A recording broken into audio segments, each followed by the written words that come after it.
好，我们侠客科技秦执行长哈，那还有我们在座的各位业界的先进，大家午安。今天非常感谢大家这个台风刚刚过还有很多灾后重建的一些事情愿意来到我们高雄第一科技大学来参加我们这样子的一个论坛跟座谈会那我简单自我介绍一下，我是高雄第一科技大学行销系的老师，我叫吴世豪。那我在这边任教了20年那任教之前在企业界做了15年。那我今年以前，我被台湾的流通业教父徐崇仁先生，借调到台北的商业发展研究院担任副院长。那我在2月份归建回来之后呢，那商业发展研究院跟我们南部高雄市的我们的立委我们希望运用商发院的资源来帮助南部的产业能够转型升级，那有甚至很多的创业的成功的机会。所以呢，在2月份回来的时候，商发院就委托一个计划给我。在学校，我们算是一个产学合作计划。那这个计划其实我们执行了很多的项目，包括我们今年帮助大高雄地区很多的这个中小型企业，我们申请到了我们的政府经济部的中央级的 SBIR 或是 SIRR 的这个计划，也有高雄地区地方性的这个 SBIR 的这个计划。所以我想这是代表我们政府愿意帮助我们南部地区的产业能够做得更好。那除了这个以外呢，我在9月跟10月我办了2场演讲。那这2场演讲都是跟创业有关。那第一场演讲呢，就是今天我想我安排了邀请了我们侠客科技的秦执行长他来介绍一下这个社会企业创业它的历程。因为我跟秦执行长认识是不久但是几次跟他见面，听到他谈到他的事业的发展，他的理想我觉得做得非常成功。那我们另外一位讲者现在还在赶路当中从台北赶过来。那他本身有很丰富的辅导社会企业的经验。那我想我们这2场演讲主要是来谈社会企业来创业的这样子的一个经验分享。那社会企业其实它是在1970年代这个孟加拉的一个穷人银行的创办者所提出来的。那这样的一个概念，其实在台湾我们大概这5年才开始有这样的一个概念。那这3年稍微蓬勃发展了一点那社会企业其实跟企业社会责任是不一样的我想社会企业它是以商业的模式来解决我们社会的问题，或是环保的问题或是帮助我们弱势的群众我们希望能够提高我们的就业能力。那我想秦执行长这边他今天带了他的团队我看这个非常的专业带了很多的这个设施一起来跟大家来分享。那他的这个社会企业我简单来讲，它包括了它运用了共享经济的概念，它运用了所谓循环经济的概念我想我们待会可以来好好的听他的说明。那我们后面会有20-30分钟 Q&A 的这个时间。那我想我的时间就交给我们秦执行长，请大家以热烈的掌声来欢迎秦执行长。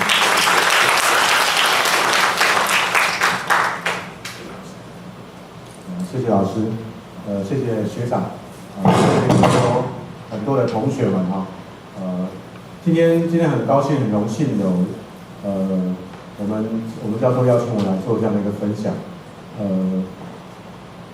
不是什么论坛，也不是什么演讲，我觉得我把我一些这段过程里面这4-5年来从一个搬家公司的转型过程里面跟大家来分享我失败的一些养分。那么怎么样凝聚成为一个成功的一个经验值？那这中间也发生了很多感人的故事，让我一直想要更努力往前走的一种动力。拿来跟我们所有同学们一起、跟学长们一起分享。谢谢大家。这边有几个标题已经买好了，就是你的一个小举动哦，可以翻转全部的城市。我想在这边再做一个互动，了解一下说，有搬过家的请举手。好，谢谢。那等一下，这刚刚有举手的人，大家记得要送他们一支我们那个超级的无敌笔，好不好？上面可以写很多很精彩的文字哈。那个在搬家的过程里面呢，常常我本身是南区大型的搬家公司，叫做搬运先生搬家公司。那也有一间回头车公司，也有一间甲克数的科技公司。那在搬家的过程里面，常常客户会花很多钱，请我们丢弃一些可堪用的大型家具、家电、书籍，那么甚至学校的道具，我们也收了非常多道具。那么还包括这个辅具、脚踏车，等等，非常的可惜。我想请教一下，刚举手的有搬过家的，你可不可以跟我们一个互动，就是说，那你觉得这些东西因为你小间的房子，你大间的房子可能要换成小间的房子，那这样的一个情形上，有一些东西可能不适用，或者是没有办法放下去，这些东西你会怎么处理它？有没有人可以抢答一下？我们分享一下，你会怎么处理刚刚以上可能可以堪用，但是想要丢弃的东西？送补助商，送购补修嘛，哈，这是一个方式。李兄，来鼓励一下，好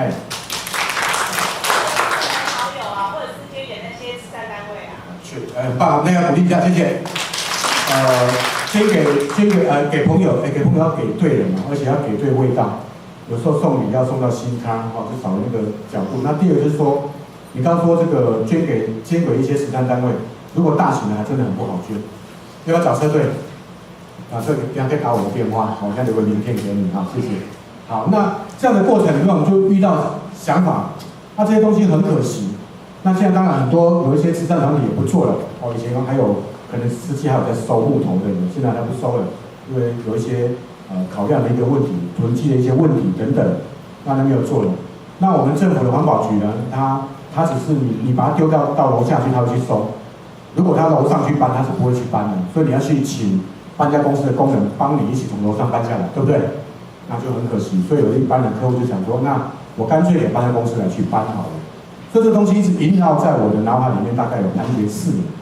我说奇怪，这个东西到底要怎么解决？可是我的同行里面都是吃槟榔的，我要进来，干单的，那个蛋你对了对啊，就是这样子的一个处理方式。那我们没有，我们一直在改变。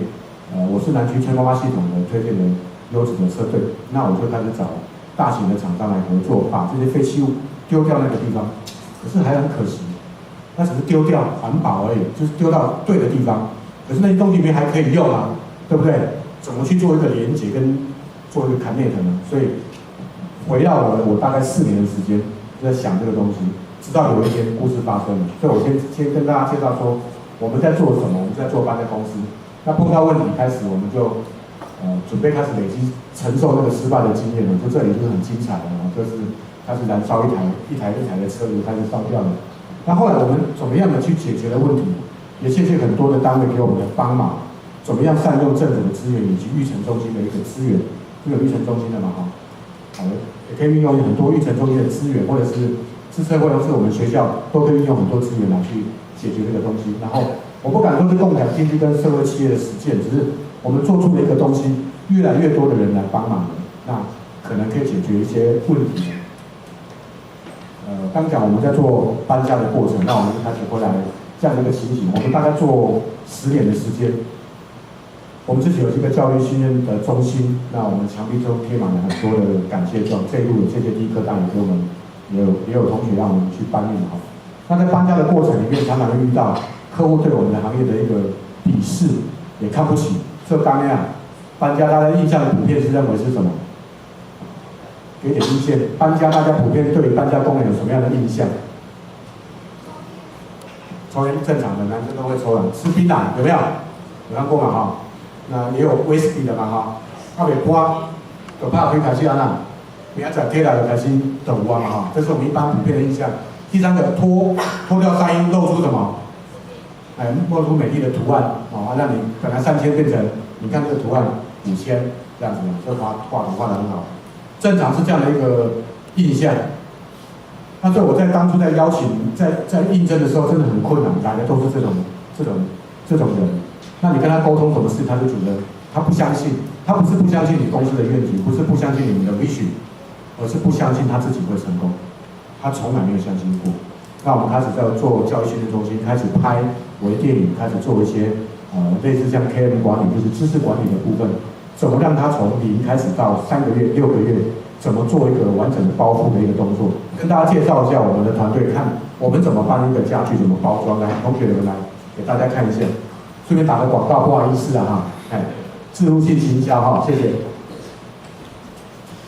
这是我们其中一种家具，我不能带全部来，我就带一样沙发，来看一下说，这个是要捐给你爹我姐可开用的哈，可以给他看一下这个哈，这个沙发。他们个性都很内向啊，所以不太表达，请大家放轻松点看哈。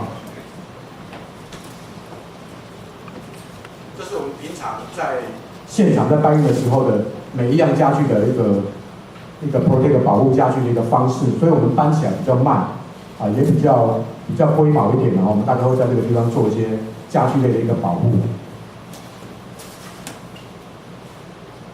所以你可以看到我们的装备上面全部都绣有我们自己的 CI 食品的一个 logo 在上面，然后大概1个礼拜2个礼拜就会洗一次。这个是伸缩保护套，它可以拉开拉长等等之类的一个状况。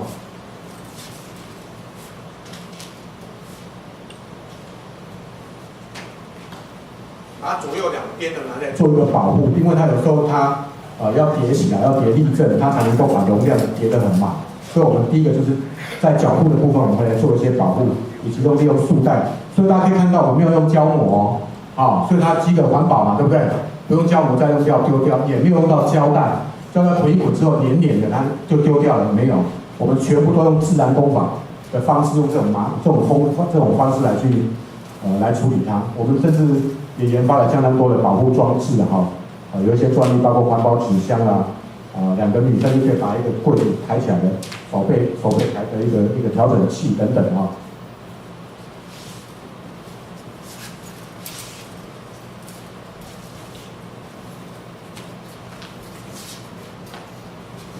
速度很快，但是大概是这样的一个状况。那包好之后呢，他们就会来做一些2段式的搬运，比如说2个2两怎么互助，不伤到身体。那第二个是，如果是卡楼很好，动线很大，透天很大，那它可以怎么样的背一个人怎么样子来做背负的一个动作，来先做一个单样背负的动作来。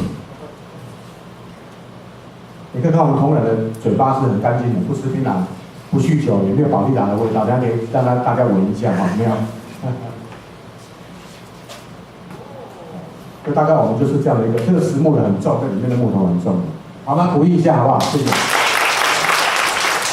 这就是我们正常的一个保护的一个状况。那从这里我们开始一直在衍生说，到底这些家具，这个可开用的东西要怎么样子来丢弃？那我们先把我们去搬家公司来做了这样的一个很完整的一个流程，包括自己有搬家的定义，包括搬家的信念。那我们把公司里面的内部大概做了这样的一个情形。那就像冰箱，我们就有个冰箱保护套，洗衣机保护套，液晶电视我们一个开发保护箱，等等的家具都有这样的一个状况。所以这个在现场我们累积了大概2800多张的客户跟我们合照的相片。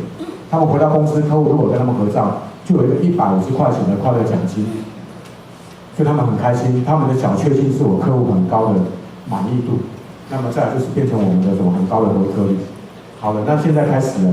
我们开始安内的战打好了，这4年里面，我们就开始打我们内部企业里面的安内的一个战哦，把安内先处理好。开始我们就要攘外，那在攘外的过程里面，到底遇到了什么样的一个事情？那在这边我跟大家分享一下，这是我们客户跟我们搬完家以后跟我们合照以及合影，非常happy的，很难得看到这样的笑容。我们有2600多张这样的影片。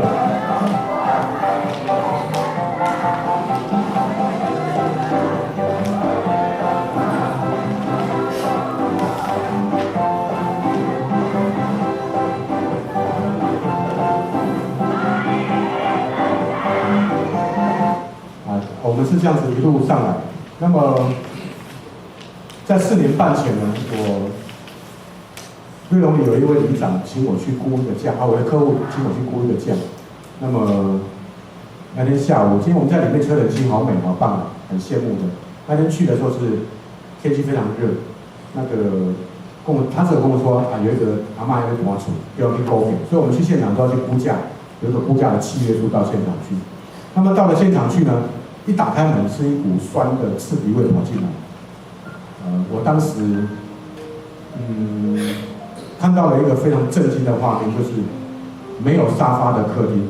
我们家都有沙发嘛哈，我当时看到了没有沙发的客厅。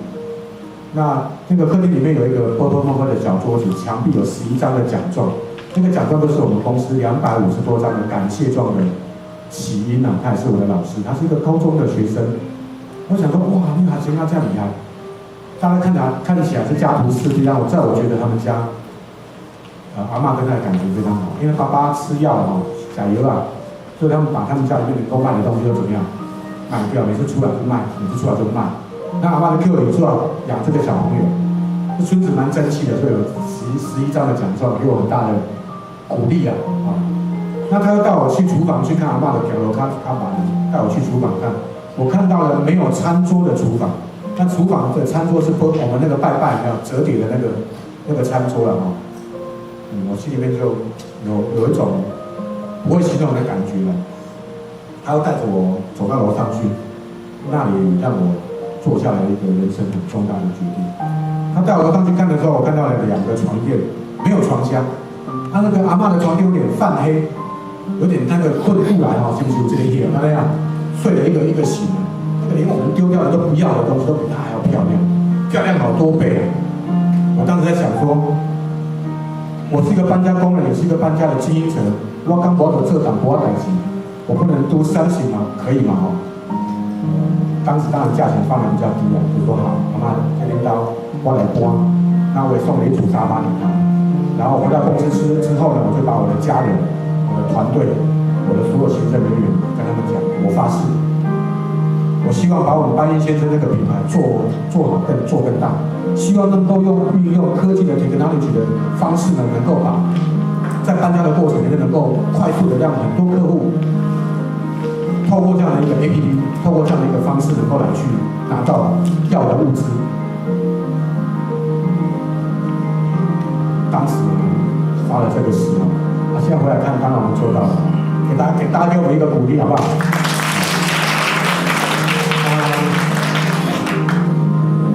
那才是灾难的开始。谢谢大家给我这个4年多的鼓励啊。那个过程里面呢，开始遇到了第一个最大的挫折。开始遇到的最大的一个挫折就是，最大的挫败就是没有车联网啊，只有我家10几台车没搞嘛哈，没有他走，不可能走，而且没有经验，从来没有经验，网站要怎么样架设什么 API 啊，什么太多东西了，完全不懂，而且要弄到什么 RWD， 要弄到什么 APP 没有，然后自己就蒙着头，找了科技公司跟他讲我的想法是什么。当然是挫败了，他就笑我。我跟公司第一次就觉得你讲的东西好奇怪，我没办法做。当时第一个我印象很深刻。那第二个是我常常在跑南北的回头车，包括龙总医院的医生南北对调，都我们公司蛮多的。那所以我在跑回头车的过程里面，回来几乎都是空车。空车会造成什么问题？环境污染的问题嘛，哈。